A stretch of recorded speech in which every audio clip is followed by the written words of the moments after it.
Expert. आज हम शुरू करते हैं लेक्चर नंबर 30 जो कि है CS 502 का शॉर्ट सीरीज़ चल रही है। शॉर्ट सीरीज़ में ये बताया गया है कि इसमें कौन कौन सी चीज़ें जो है वो पेपर में आती हैं और कौन कौन सी चीज़ें जो है वो रिपीट हो रही हैं पेपर्स में। सारे जो ये टॉपिक्स हैं ये सारे पास्ट पेपर्स में आ रहे हैं, यही सारी चीज़ें जो है वो रिपीट हो रही हैं पेपर्स में, यही चीज़ें आ रही हैं। अगर आप इनको केयरफुली सुनेंगे तो आई होप आपके सारे कॉन्सेप्ट क्लियर हो जाएंगे। चलते हैं ग्राफ ट्रैवल्स की तरफ। पहले हमने पढ़ा था ट्रैवलिंग नोट, वो हम कैसे कर सकते हैं। जब हम ट्रैवल करते हैं तो हम देखते हैं कि करीब करीब कौन सा वे पड़ता है या कौन से रोड की तरफ हम कहीं जाना चाह रहे हैं तो कौन सा रोड हमें बेस्ट पड़ेगा। तो इसकी शुरू हो गई है आपसे एग्जांपल्स। अगर हम एग्जांपल्स को माइंड में रखें तो पेपर्स में कोई भी क्वेश्चन दे देते हैं, अगर वो उसकी वर्डिंग चेंज कर देते हैं, उसका टाइटल चेंज कर देते हैं तो हमें पता चल जाता है कि ये वाला क्वेश्चन इसी से रिलेटेड है। इस वजह से कॉन्सेप्ट का क्लियर होना बहुत ज़रूरी है। तो अपने माइंड में जो है एग्जांपल्स बना के उन चीज़ों को याद कर लिया करें। अगर आप एग्जांपल बना के कोई चीज़ याद करते हैं तो वो आपको कभी भी नहीं भूलती। ग्राफ ट्रैवल्स में क्या बताया गया है, इसमें यह बताया गया है कि जैसे ये डी है और डी के करीब करीब कौन से वे पड़ते हैं। वी भी पढ़ रहा है, ई भी पढ़ रहा है, एफ भी है, सी भी है।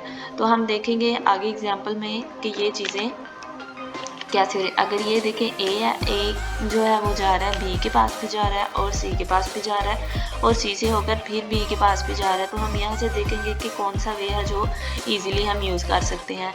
और ऐसे का अगर कोई ग्राफ दिया गया वो पेपर में 2 या 3 या 5 मार्क्स का लॉन्ग क्वेश्चन भी बना देते हैं और उसमें ये पूछते हैं, ये उन्होंने पिक्चर देनी होती है और पूछते हैं कि इसके नोट्स बताएं कौन कौन सा किसके साथ मैच हो रहा है। तो ये देखें ए को अगर हम करें सी के साथ तो ए जो है वो सी के साथ भी मैच कर रहा है और ए जो है वो बी के साथ भी मैच कर रहा है। अगर हम ऐसे देखें तो ए जो है वो बिल्कुल किसी और के साथ मैच नहीं कर रहा है, इसके करीब ये दोनों वे पढ़ रहे हैं। तो हम एक बॉक्स के अंदर इसी तरह के स्टैक्स लिखते जाएंगे, कौन कौन सी चीज़ें कैसे कैसे मैच होती जा रही हैं। आगे आ जाते हैं एग्जाम्पल नंबर ये 3 है, इसकी तरफ इसे देखते हैं कि ए के पास जो है वो सी भी आ रहा है और ए के पास जो है वो बी भी आ रहा है, ठीक है।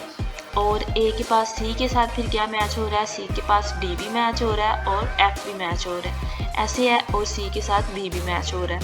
तो इसके देखें ए स्टैक्स जो उन्होंने बनाए हैं वो कैसे हैं, ए और बी आ जाता है, ठीक है।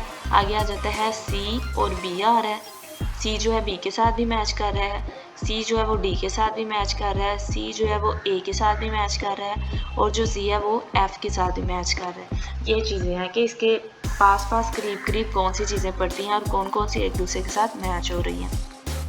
आगे चलते हैं जी, ये देखें ए जो है वो सी के साथ भी मैच कर रहा है, एफ के साथ भी मैच कर रहा है और जी के साथ भी मैच कर रहा है। अगर ये ऐसे ही एक राइट वे है और राइट वे एक दूसरे के साथ मैच कर रहे हैं तो आगे देखते हैं जी किसके साथ मैच कर रहा है, ई के साथ भी मैच कर रहा है जी, और जी एक के साथ भी मैच कर रहा है। तो अब हम इसके स्टैक्स कैसे बनाएंगे, ए और बी वही रिसेंटली जो है हमने पहले बनाए थे वो तो हमारे वैसे ही रहेंगे, लेकिन न्यू जो है वो हमने ऐड करने हैं। एफ जो है वो ई के साथ भी है लिंक कर रहा है, एफ डी के साथ भी लिंक कर रहा है, एफ जो है वो सी के साथ भी लिंक कर रहा है और एफ जो है वो जी के साथ भी कर रहा है, जी जो है वो ई के साथ भी कर रहा है और एफ के साथ भी लिंक कर रहा है। इसी तरह से ये सारे लिंक जो है इनके आपस में बताने हैं सारी चीज़ें कि ये कौन कौन से किसके साथ मैच कर रहे हैं। तो आपने स्टार्टिंग पॉइंट से हमेशा से शुरू होना है और स्टार्टिंग पॉइंट के आगे आगे आपने देखते जाना है कि कौन कौन सी चीज़ किस किस के साथ मैच कर रही है और वही सारे स्टैक्स आपने बना के एक बॉक्स के अंदर राइट कर देने हैं।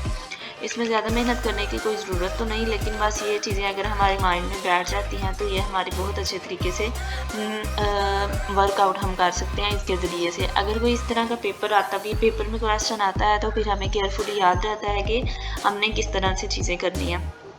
लेकिन आप लेक्चर ज़रूर लिया करें, अगर आप लेक्चर नहीं लेंगे तो आपके आई व्यू नहीं होगा, वो चीज़ें नहीं गुजरेंगी। लेकिन जो हम चीज़ें सुनते हैं वो हमारी माइंड में जल्दी बैठ जाती हैं देखने की बजाय। देखी हुई चीज़ें जो है वो जल्दी भूल जाती हैं, लेकिन सुनी हुई चीज़ें जो है वो भूलती नहीं, वो एक तरह से माइंड में बैठ जाती हैं। शॉर्ट सीरीज़ बनाने का मतलब ये है कि शॉर्ट टाइम में जिनके पास टाइम नहीं होता वो शॉर्ट टाइम में अपनी तैयारी बहुत केयरफुली कर सकते हैं। लेकिन बात यह है कि अपने हैंड आउट को पास रखा करें। अगर आप हैंड आउट को पास रख के वहाँ से आई व्यू किया करेंगे तो आई होप कि आपकी तैयारी बहुत अच्छे तरीके से हो सकती है। आगे आ जाता है DFC टाइम स्टेप स्ट्रक्चर।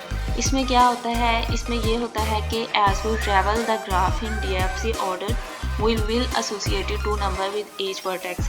एक वर्टेक्स के साथ 2 नंबर जो हैं वो कनेक्टेड हो सकते हैं, और एक ही वर्टेक्स के साथ 2 से 3 4 5 6 जो है ना वो हम कनेक्ट कर सकते हैं। कैसे कर सकते हैं, ये देखिए एक वर्टेक्स है, इसके साथ में कितने ज़्यादा ये इसके पॉइंट्स बन जाते हैं। ए से बी भी बन जाता है, ए से सी भी बन जाता है, सी से बी भी बन जाता है। इसी तरह ए से सी बन गया, सी से एफ बन गया और एफ से जी बन गया, और ऐसे ही ये सारा राउंड में चलता जा रहा है। लेकिन क्या है कि इसकी एक सीक्वेंस है, एक सीक्वेंस के साथ ये सारे चलते जा रहे हैं। DFC जो है वो क्या है, as we travel the graph in DFC order we will associated 2 number with each vertex. एक वर्टेक्स के साथ जो है ना 2 नंबर जो है वो कनेक्टेड हैं। इसकी डेफिनेशन बहुत इजी है, इसको याद कीजिएगा। व्हेन वी फर्स्ट डिस्कवर्ड है vertex you stored a counter in DU when we are finished processing a vertex we store a counter in FU।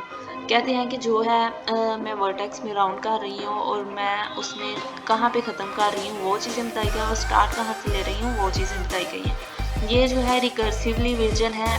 पहले जो हमने पढ़ा था वो नॉन रिकर्सिवली था, DFC था, DFS था, वो नॉन रिकर्सिवली था। ये जो है ये जस्ट रिकर्सिवली है। ये माइंड में चीज़ें ज़रूर रखिएगा, मिक्स ना हो जाए। अगर जब चीज़ें मिक्स हो जाती हैं तो फिर पेपर के अंदर भी वही सारी चीज़ें मिक्स ही आती हैं और हमें पता ही नहीं चलता कि क्वेश्चन वो पढ़ा था उसमें क्या था, ये वाला क्वेश्चन पढ़ा था इसमें क्या था। तो इस वजह से केयरफुली चीज़ें को देखा करें।